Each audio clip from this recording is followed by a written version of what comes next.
diseminasi modul 1.4 dari Ibu Eni Nurul Komariah ini dalam keadaan sehat walafiat tanpa kekurangan suatu apapun juga.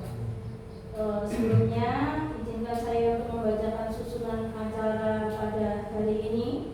Yang pertama pembukaan, yang kedua menyanyikan lagu Indonesia Raya, yang ketiga sambutan dari Kepala SD Negeri Kudus 1, yang keempat inti acara, yang kelima penutup.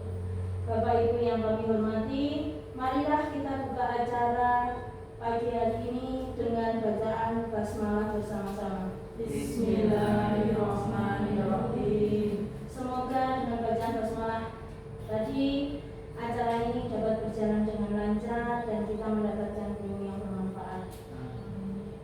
Bapak Ibu yang kami hormati,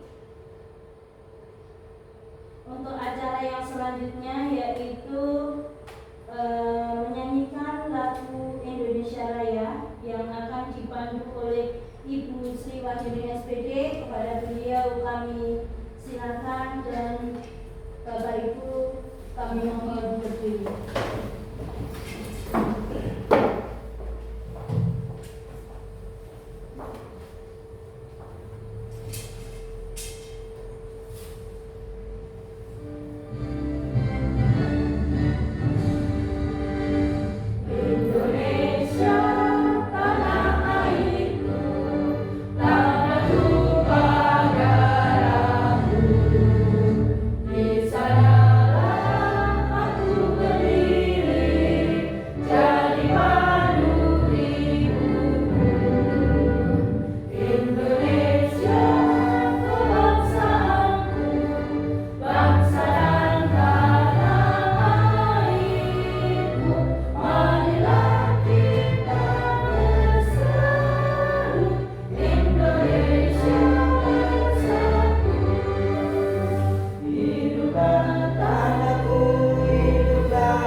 Assalamualaikum warahmatullahi wabarakatuh. Waalaikumsalam warahmatullahi wabarakatuh.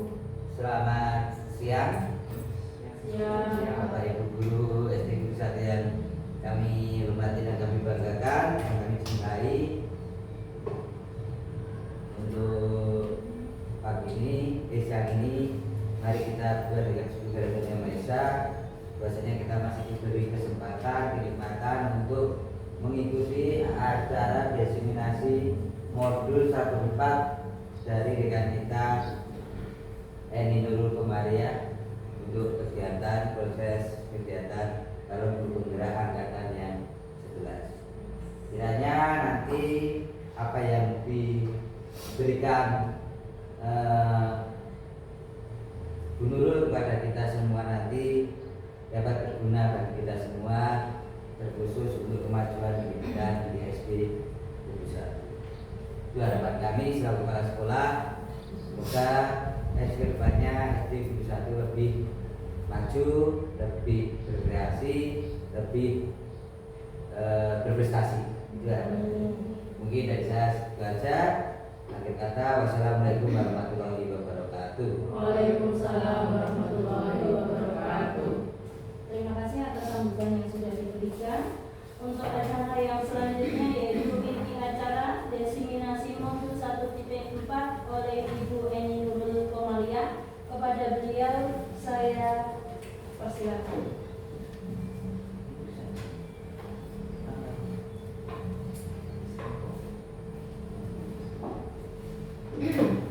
Ya, sebelumnya Assalamualaikum warahmatullahi wabarakatuh. Waalaikumsalam warahmatullahi wabarakatuh.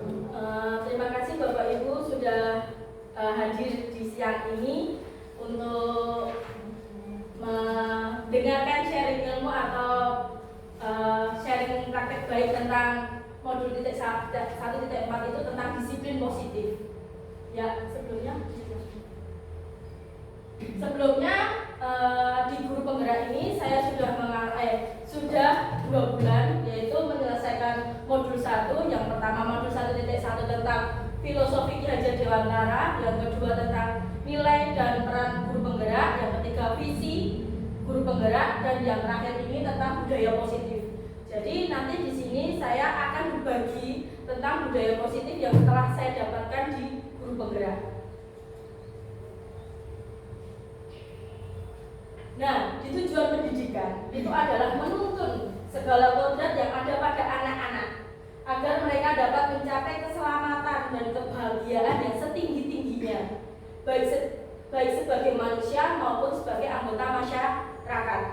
Pendidikan hanya dapat menuntun tumbuh atau hidupnya kekuatan kodrat yang ada pada anak-anak agar dapat memperbaiki lakunya, bukan dasarnya hidup dan tumbuhnya kekuatan kodrat anak-anak. Nah, di kontekstual dalam pembelajaran sesuai pemikiran KHD, yang pertama itu perbedaan karakter. Setiap anak pasti memiliki karakter yang berbeda-beda. Ada anak yang mungkin aktif, ada yang pendiam, atau bagaimanapun itu sifat anak itu pasti berbeda-beda, mempunyai keunikan sendiri-sendiri setiap anak.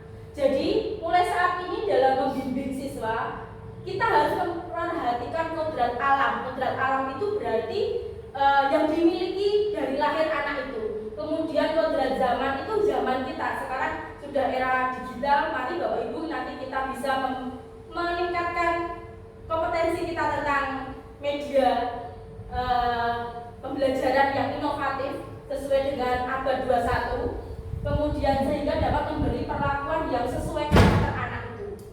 Yang kedua, persemaian benih. Pendidikan diumpamakan petani dan siswa adalah benih. Jika pada saat menyemai benih dilakukan dengan baik, kemudian dirawat dengan maksimal, maka akan mendapatkan hasil yang diharapkan. Jadi kalau kita menanam padi, kita mulai memilih benih yang unggul, kemudian kita rawat, kita pupuk, itu pasti akan menghasilkan padi yang sesuai yang kita inginkan.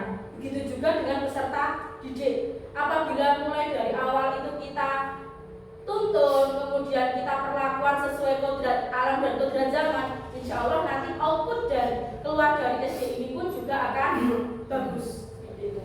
Kemudian kutipan Ki Hajar Dewantara, setiap orang menjadi guru, setiap rumah menjadi sekolah. Ini adalah kutipan dari Ki Hajar Dewantara. Kemudian ada budi pekerti, meneruskan pembiasaan budaya positif setiap pagi. Alhamdulillah di sekolah kita pembiasaan sudah kita laksanakan mulai dari pagi. Kemudian 30 menit sebelum pembelajaran itu untuk agama Islam itu murojaah di musola, dan untuk yang beragama non muslim itu nanti ada persekutuan di kelas 1 nanti bersama guru agama Kristen atau bapak ibu guru yang beragama non Islam. Kemudian nasionalis budi pekerti. Nasionalis setiap Senin ataupun hari besar nasional itu pasti ada upacara bendera. Kemudian budi pekerti, pasti kita akan sebagai guru akan menanamkan budi pekerti ke anak kita. Apalagi anak sekarang ini butuh bimbingan tentang budi pekerti. Kemudian dari itu semua akan membentuk kesadaran siswa akan pentingnya penanaman karakter dalam kehidupan kehidupan sehari-hari. Kemudian selain 4 P3 itu ada satu lagi, menyenangkan. Kita harus membuat suasana kelas itu menyenangkan, jangan membosankan. Bagaimana caranya? Mari kita nanti berkolaborasi, nanti kita bisa sharing untuk mendapatkan pembelajaran yang menyenangkan tapi juga bermakna ke anak-anak. Materi dapat tapi anak-anak juga senang. Dengan apa? Metode yang menyenangkan, inovatif. Nanti bisa menggunakan media.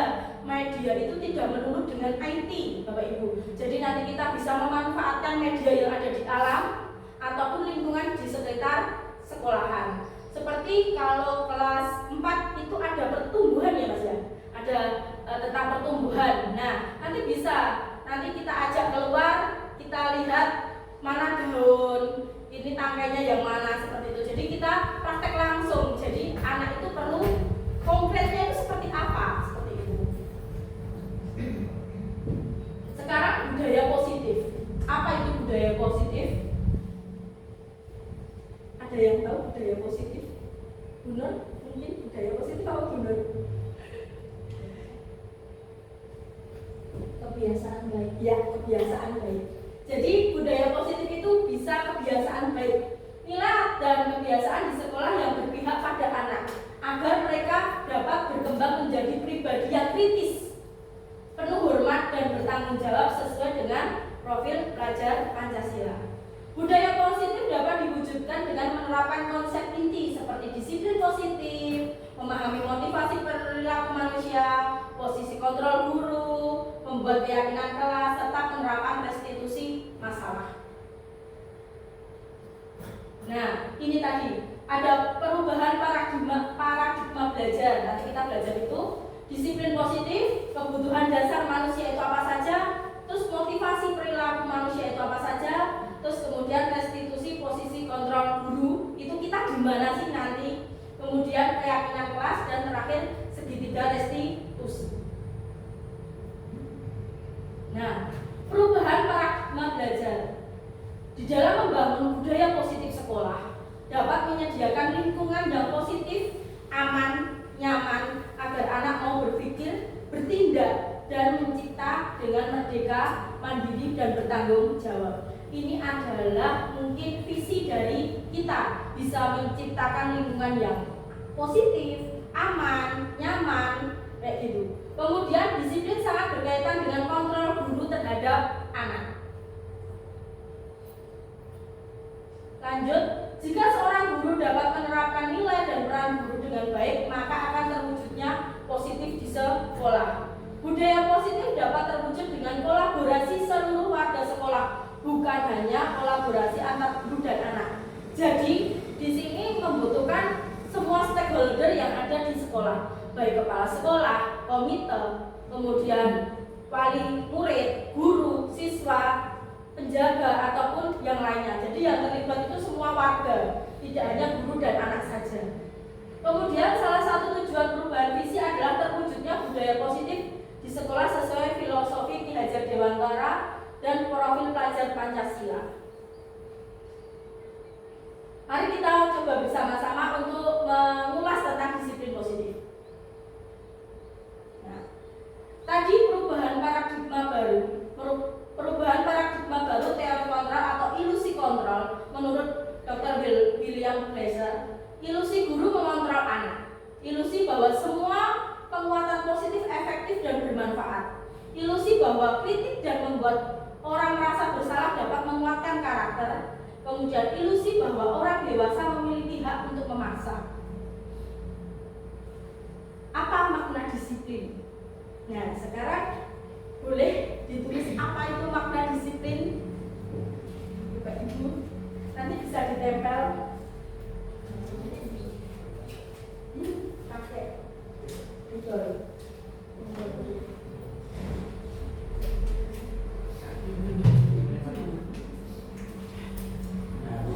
Makna disiplin.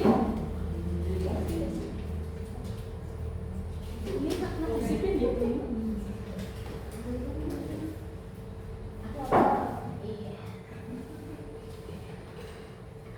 Nah, kita coba. Kalau menurut Bapak Ibu makna disiplin itu apa?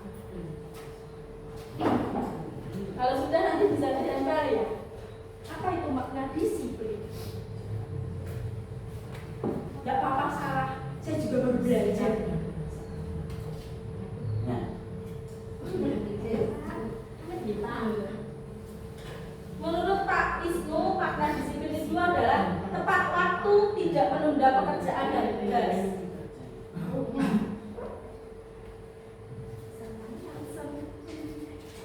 Menurut Bu Nur, disiplin adalah patuh terhadap aturan.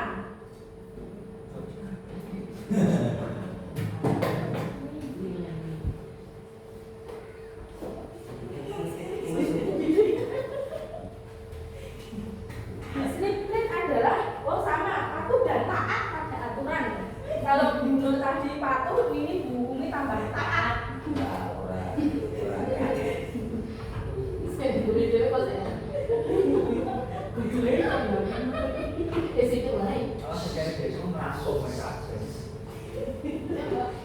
Mas Bara, tepat waktu, menepati janji, taat aturan. ini bukan ngomong Bu Wahyuni, makna disiplin adalah sikap dan perasaan taat terhadap aturan nilai-nilai. Kemudian menurut Wika, disiplin adalah sikap taat dan patuh terhadap nilai yang dipercaya. Ini adalah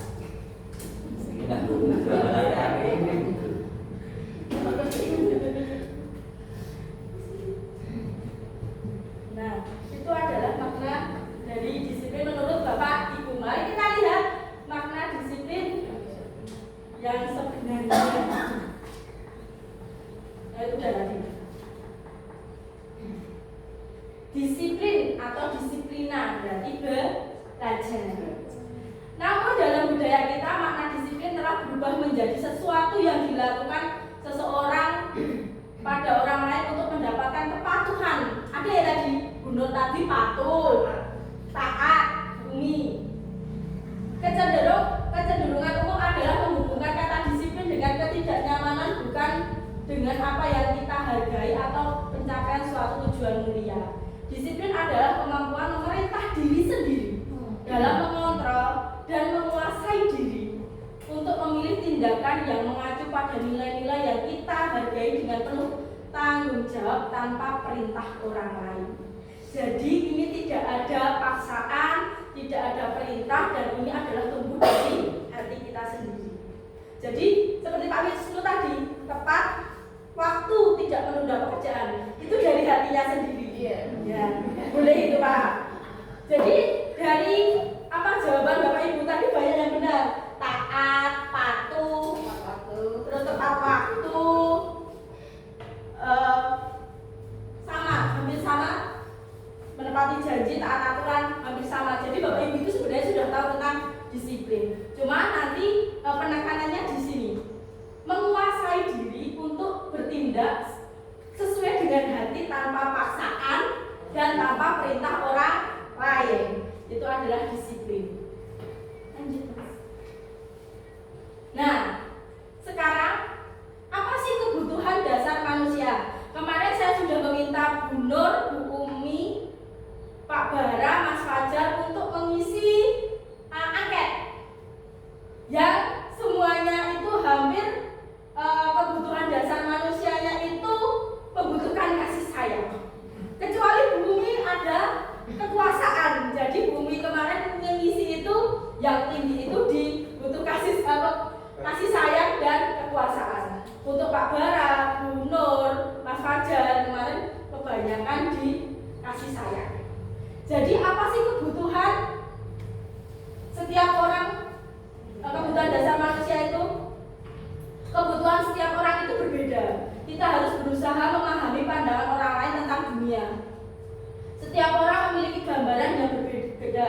Nah, di sini kebutuhan dasarnya itu ada 5, yaitu survival atau bertahan hidup, power kekuasaan, freedom kebebasan, fun kesenangan, love belong kasih sayang, dan rasa diterima. Jadi kemarin waktu misi itu Bu Nur, Pak Bara, Pak Fajar itu kasih sayang dan rasa diterimanya itu tinggi, jadi legowo, dan dia itu mempunyai rasa sayang terhadap sesama teman, jadi pembantu ya, bukan membantu sama anak juga sayang seperti itu. Itu sama jenis. Gitu, lanjut Mas. Nah, di sini ada kasus Bapak Ibu. Bu Sinta, guru kelas 4 di SD Pelita Jaya, sedang bingung menghadapi ulah salah satu murid di kelasnya bernama Dito. Beberapa anak telah datang dan mengeluh Dito yang sering meminta bekal makan siang mereka dengan paksa. Jika Bapak Ibu menghadapi situasi seperti itu, seperti Ibu Sinta, apa yang akan Bapak Ibu lakukan? Menurut Ibu, Bapak Ibu, kira-kira alasan Dito melakukan hal itu apa? Kira-kira apa? Faktor internal dan eksternal. Ya, apa Mas? Internalnya mungkin ya dia itu dari ingin dari dirinya mungkin merasa pengen temannya kok makan ya, sedangkan dia enggak. Dari faktor eksternalnya mungkin dari orang tuanya dari rumah kurang memperhatikan dia, tidak memberikan dia bekal seperti itu, jadi meminta pada temannya. Ya. Seperti itu. Ya. Kalau dari Bunda mungkin Kalau saya mungkin lebih cenderung seperti yang hampir sama seperti Pak Bara. Mungkin Dito ada alasan tertentu seperti tadi, mungkin dia tidak diberikan bekal oleh orang tuanya, atau mungkin dia memang mempunyai rasa keinginan memiliki dari temannya. Ini seperti itu. ya, mari kita kupas kasus satu. Lanjut Mas. Jadi dalam konteks penerapan disiplin positif, Ibu Sinta sebaiknya mencari tahu alasan Dito melakukan tindakan tersebut. Jadi jangan langsung anak itu kita marahi di depan teman-temannya, Dito kamu tidak boleh seperti itu, jangan seperti itu. Jadi kita harus menelisik dulu apa sih kenapa Dito seperti itu. Nah, kemudian Dito merasa bosan dengan bekal yang dibawakan.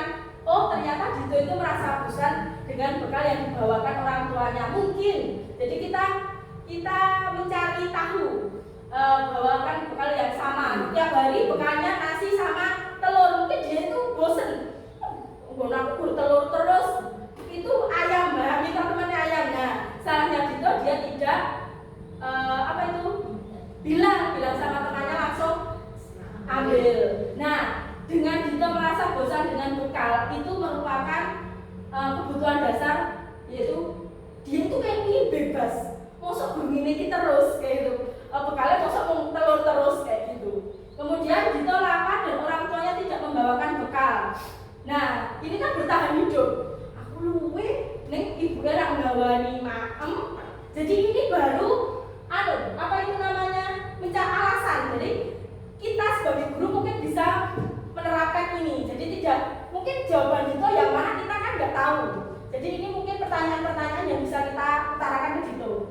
Dito itu lapar, tapi orang tuanya tidak memberikan bekal. Jadi di sini kebutuhan dasarnya survival. Jadi dia itu bertahan hidup dan lapar. Nanti kalau nggak makan perutnya juga sakit. Nah, karena dia minta temannya. Kemudian Dito menjadi pusat perhatian temannya dan gurunya. Modelnya kayak caper gitu loh, butuh kasih sayang lebih pada gurunya. Kemudian Dito hanya iseng dan menikmati ekspresi wajah temannya yang kesal. Jadi nangis, penting aku seneng kalau ganggu kayak dia itu seneng ganggu temannya. Jadi itu untuk kebutuhan menyenangkan hatinya saja.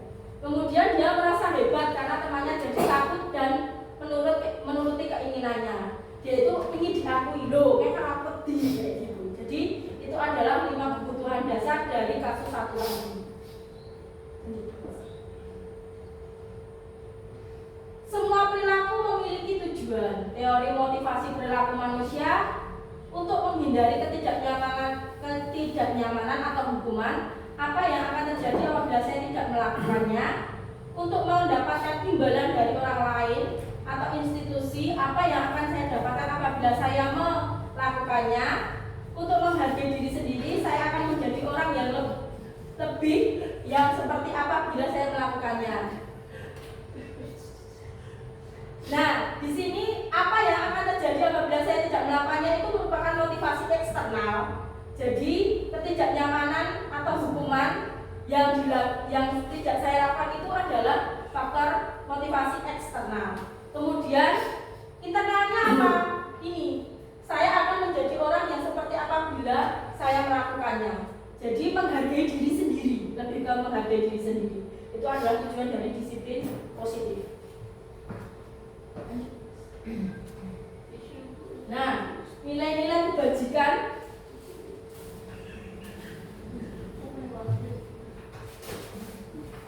itu adalah sikap murid itu ada toleransi, rasa hormat, integritas, mandiri, menghargai, antusias, empati, keingintahuan, kreativitas, kerjasama, percaya diri, dan komitmen. Itu adalah nilai-nilai kebajikan. Nah, dari nilai-nilai kebajikan tadi kita dapat merangkumnya dalam profil pelajar Pancasila. Beriman, bertakwa. Masih ingat lagunya Bapak Ibu?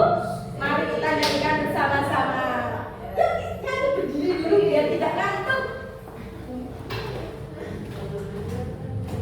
Yuk, 1, 2, 3. Belajar Pancasila, beriman dan bertakwa pada Tuhan Yang Esa, dan berakhlak mulia, berkebinekaan global, gotong royong mandiri, kreatif dan bernalar kritis. Ya, terima kasih teman-teman untuk semua. Nah, itu adalah profil pelajar Pancasila. Jadi kita sebagai guru di sini nanti nilai-nilai kebajikan yang bisa kita munculkan di anak-anak melalui kegiatan P5. Lanjut. Sekarang hukuman dan sanksi atau konsekuensi. Vira kurang menguasai pelajaran matematika, sehingga pada saat pelajaran tersebut berlangsung, dia lebih banyak berdiam diri atau menggambar di buku pelajarannya. Pada saat guru matematikanya Pak Rudi menanyakan pertanyaan, Vira menjadi gugup dan tidak sengaja menjatuhkan tasnya dari kursi, serta tiba-tiba menjadi gagap. Pada saat berupaya menjawab, seluruh kelas pun tertawa melihat perilaku Vira yang bicara tergagap dan terkejut tersebut. Pak Rudi pada saat itu membiarkan teman-teman Vira menertawakan Vira yang tergagap dan malu luar biasa, dan malahan minta Vira untuk maju ke depan, berdiri di depan kelas sambil menunjuk hidungnya karena tidak bisa menjawab pertanyaan Pak Rudi. Kelas makin gaduh dan anak-anak pun tertawa melihat Vira di depan kelas memegang ujung hidungnya. Apakah Bapak Ibu setuju dengan tindakan Pak Rudi terhadap Vira? Mengapa? Kalau Bapak Ibu setuju tidak? Apa yang dilakukan Pak Rudi dengan membiarkan teman-teman Vira di kelas itu menertawakannya, kemudian malah suruh maju, disorakin, terus suruh memegang hidungnya? Apakah Bapak Ibu setuju? Tidak. Karena apa?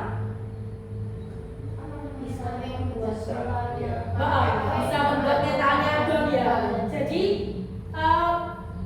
apa itu perlakuan atau tindakan yang dilakukan Pak Rudi itu lebih ke hukuman. Jadi kayak membuat mentalnya itu, mungkin anak itu nanti akan mengingatnya sampai mungkin dia mau meninggal pun itu pasti ingat, karena rasa maunya luar biasa.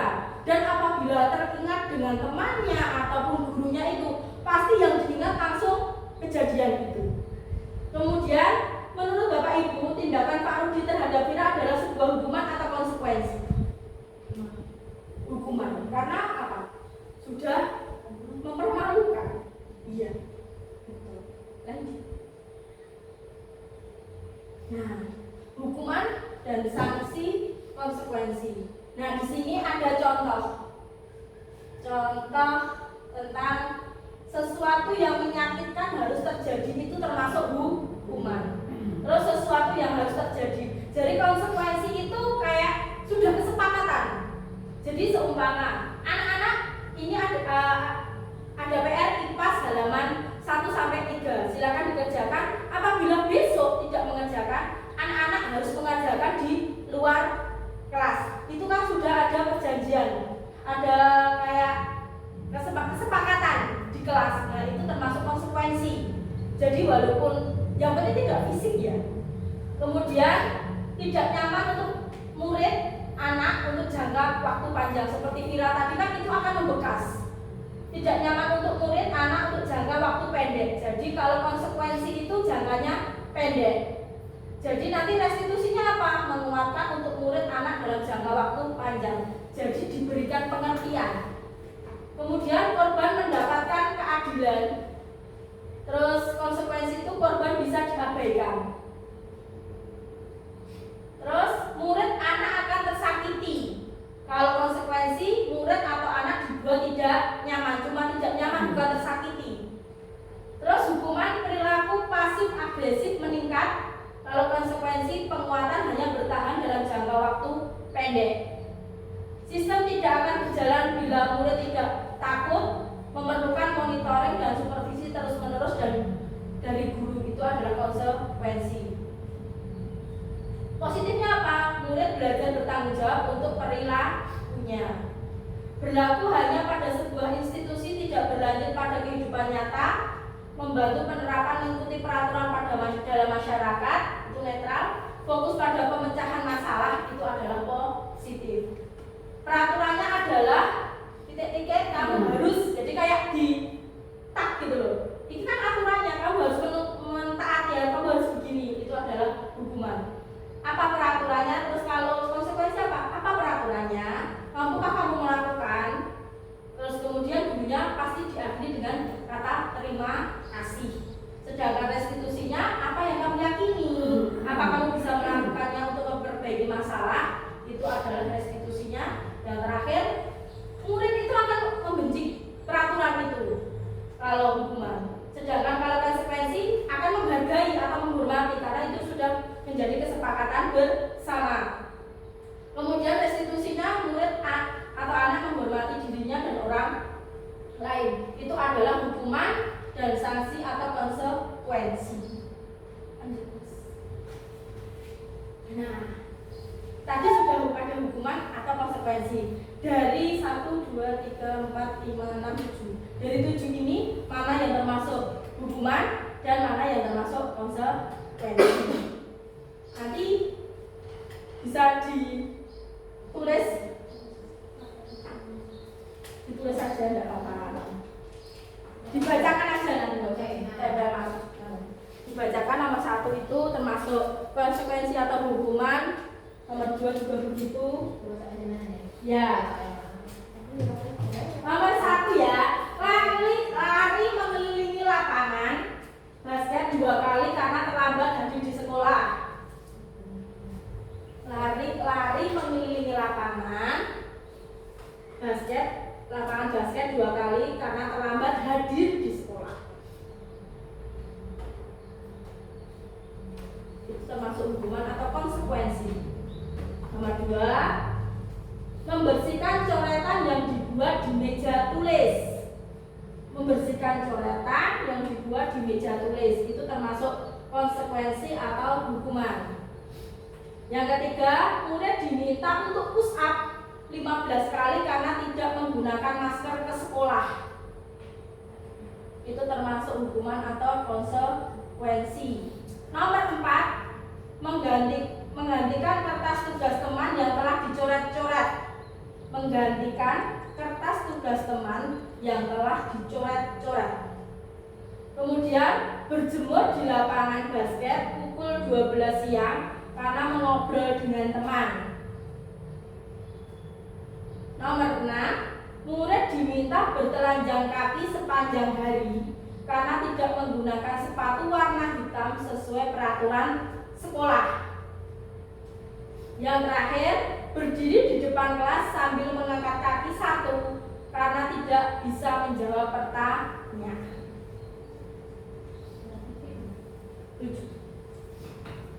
Sudah? Mari kita koreksi bersama-sama. Iya. Iya. Itu salah satu. Iya, betul semua. Ada yang betul semua? Ada.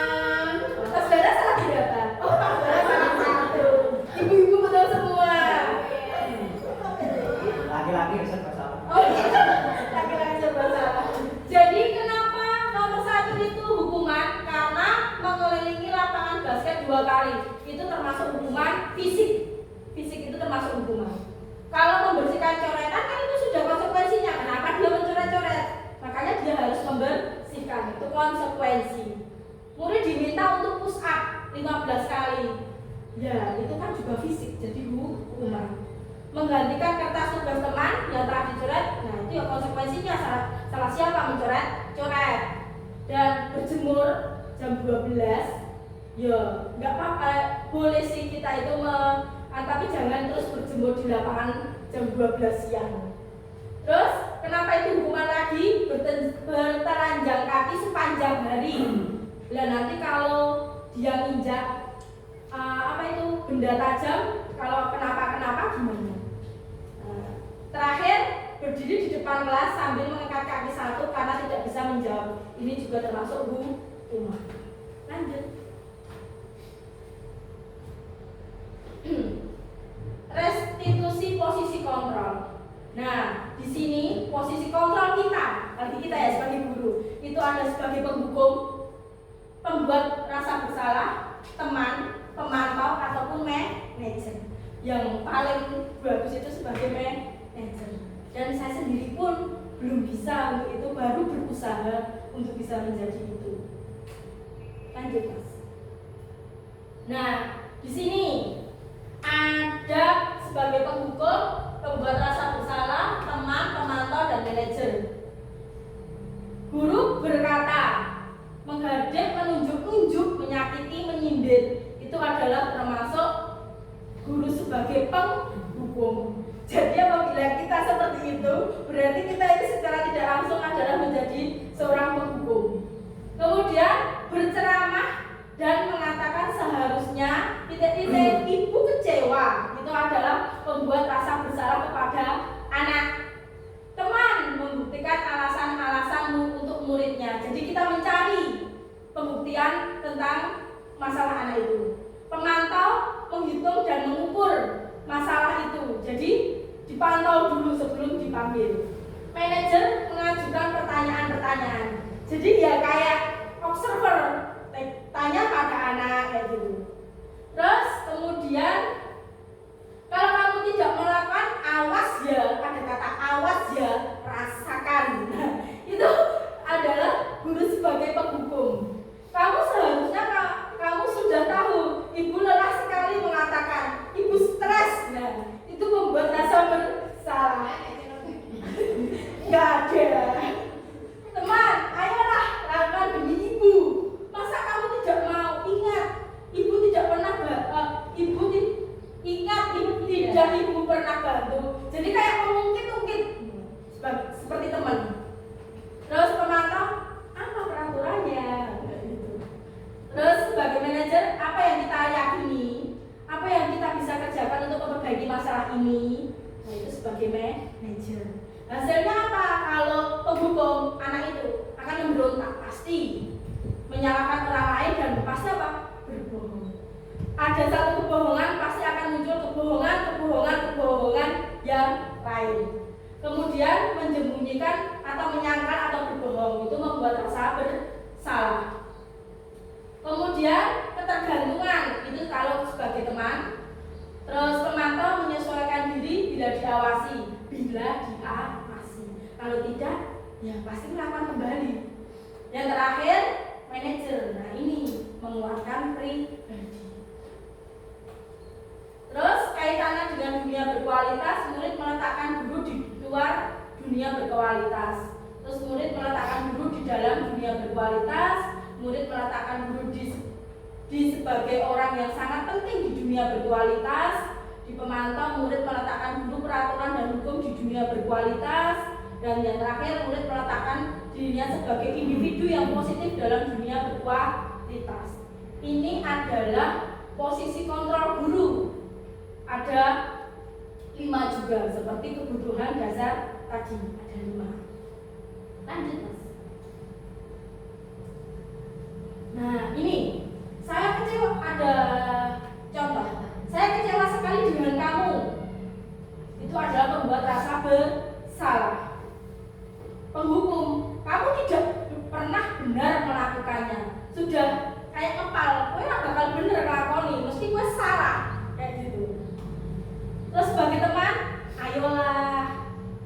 demi Bapak Ibu.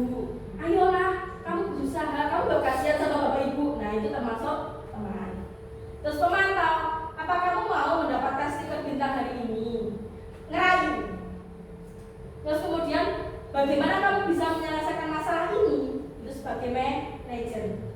Dan penghukum, kamu selalu yang paling terakhir. Jadi ya itu tadi, membuat mentalnya itu sudah down dulu.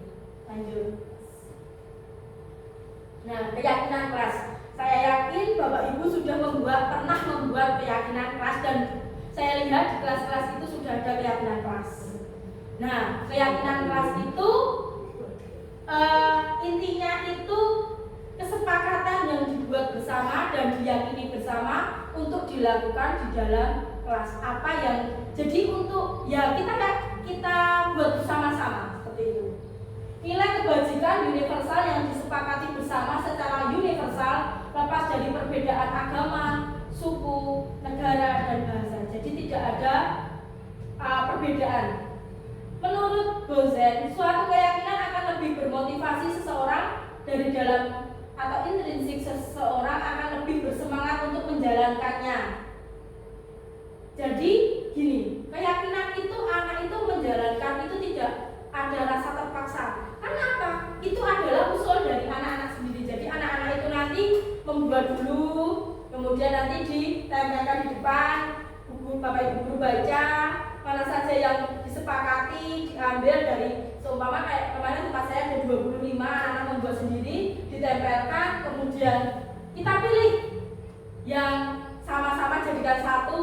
Nanti kita utarakan ke anak-anak apakah setuju, apakah anak-anak mau melaksanakan ini. Kalau iya, ya udah. Nanti kita terakhir bisa kita kasih tanda jempol ataupun tanda tangan satu kelas untuk dilaksanakan bersama-sama.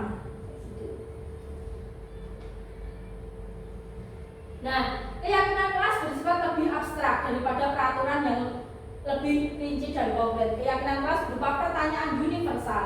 Pertanyaan keyakinan kelas dibuat dalam bentuk positif. Jadi tidak boleh ada kata dilarang makan di dalam kelas.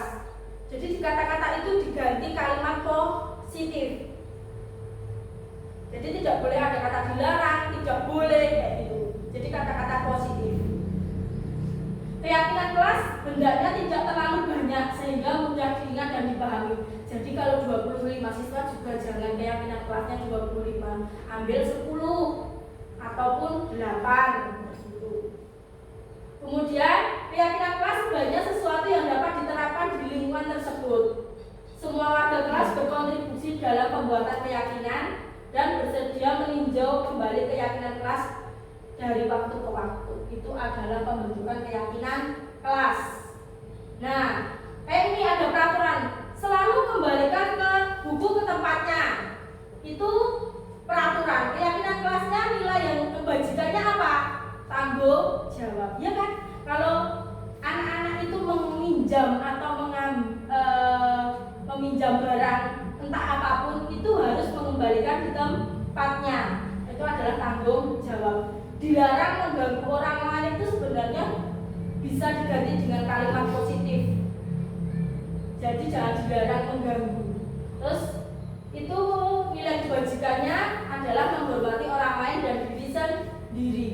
Hadir di sekolah 15 menit sebelum pembelajaran dimulai. Komitmen atau menghormati orang lain. Dilarang melakukan kekerasan, keselamatan atau menghormati orang lain. Dilarang menggunakan narkoba, masa ya narkoba ini cuma contoh, adalah kesehatan, bergantian untuk menunggu giliran itu menghormati atau kesabaran, menggunakan masker itu lebih kesehatan atau keselamatan, jangan berlari di kelas atau koridor keselamatan atau keamanan. Jadi ini adalah peraturan dan nilai kebajikan yang dituju. Nah, jadi nanti kalau keyakinan kelas itu sudah disetujui, diubah menjadi kalimat positif, terus kemudian sudah dibuat tabel T, Y, dan T, kemudian dibuat itu nanti kemudian kita tempel di kelas. Tempat saya belum saya tempel karena catnya ini masih basah dan perlu dibenahi itu. Nah, kita lanjut dari institusi Bapak Ibu. segitiga restitusi itu ada validasi tindakan yang salah, menanyakan keyakinan kelas. Jadi yang pertama nanti menstabilkan identitas, kemudian menanyakan keyakinan kelas, dan yang terakhir validasi tindakan yang salah. Itu adalah segitiga restitusi. Jadi kalau ada anak yang membuat kesalahan, nanti kita bisa menerapkan segitiga restitusi ini. Lanjut Mas, nanti ada jawabannya. Nah, segitiga restitusi adalah proses menciptakan kondisi bagi murid untuk memperbaiki kesalahan mereka, sehingga mereka bisa kembali pada kelompok mereka dengan karakter yang lebih kuat.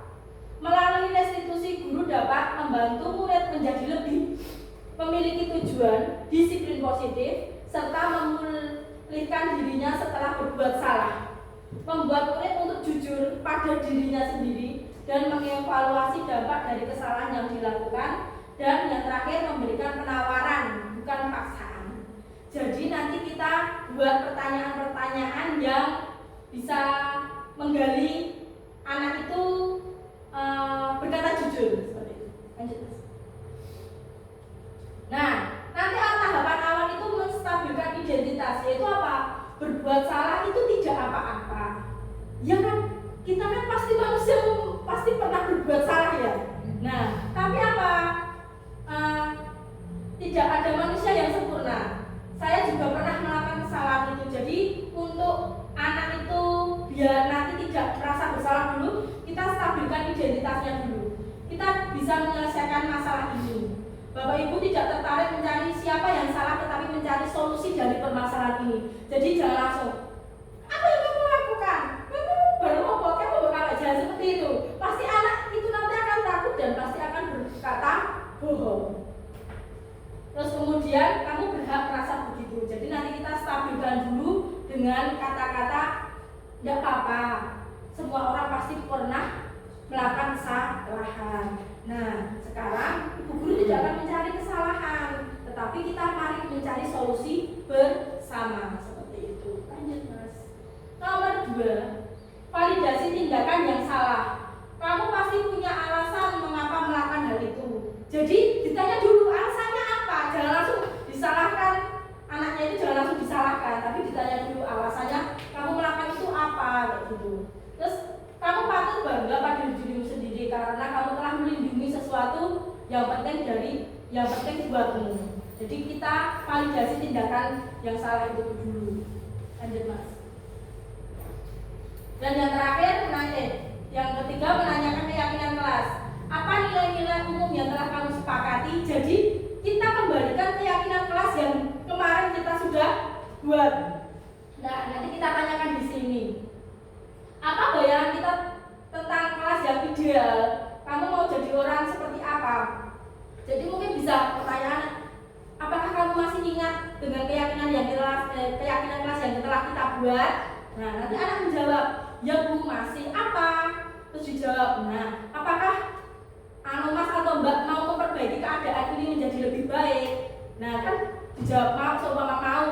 Nah, kalau begitu bagaimana? Jadi nanti kita tanya lagi, apa yang ingin mereka lakukan dari keyakinan kelas itu, seperti itu. Nah, ini adalah video ilustrasi segitiga restitusi yang kemarin saya lakukan di kelas. Ya, bisa kita lihat videonya kembali.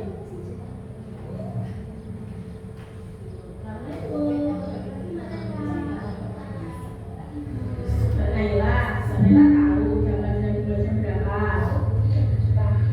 Iya, jam 7 pagi. Ini adalah contoh dari menstabilkan identitas ketika masuk ke dalam sekolah. Kemudian ketika masuk kelas belajar sudah dimulai.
berapa? Oh jam 7. Nah, Bu Nurul lihat akhir-akhir ini Mbak Naila itu sering terburu-buru masuk sekolah dan masuk ke dalam kelas sudah mulai pembelajaran. Nah, itu adalah termasuk menstabilkan identitas. Nah, pemecahan masalahnya bagaimana validasinya?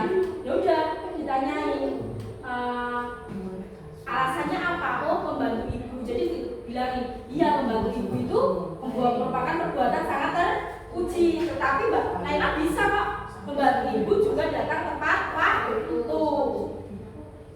Nah, dari itu semua itu Mbak Naila sudah bilang, baru kita menanyakan keyakinan kelas. Apa keyakinan kelasnya?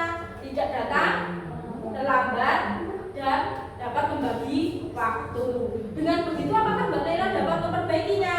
Tadi Mbak Naila bisa datang dengan tepat datang lebih awal, bangun lebih awal membantu ibu dan datang tepat waktu ke sekolah. Nah itu nanti yang membuat itu anak sendiri, bukan kita yang memintanya, tapi anak itu sudah kesadaran dirinya sendiri.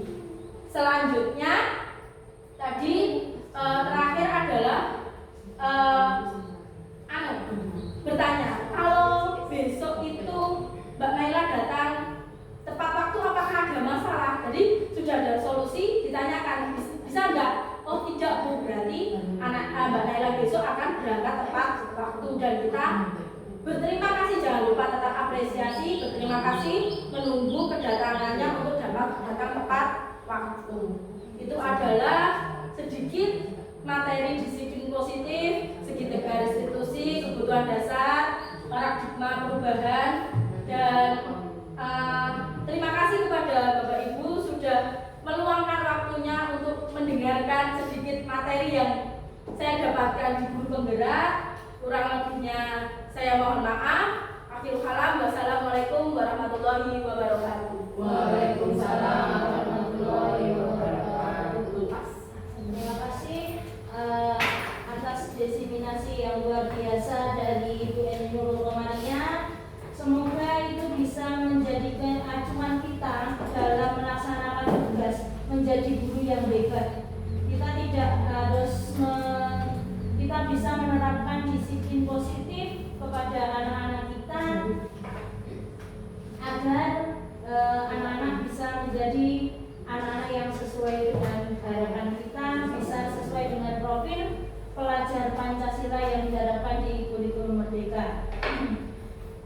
Mungkin ada pertanyaan dari Bapak Ibu sekalian yang ada pertanyaan kepada Ibu Eni Nurul. Tidak. Yang memang penjelasan dari Bu Eni Nurul tadi memang sudah sangat jelas sekali dan gamblang. Bisa diterima semuanya Bapak Ibu? Luar biasa.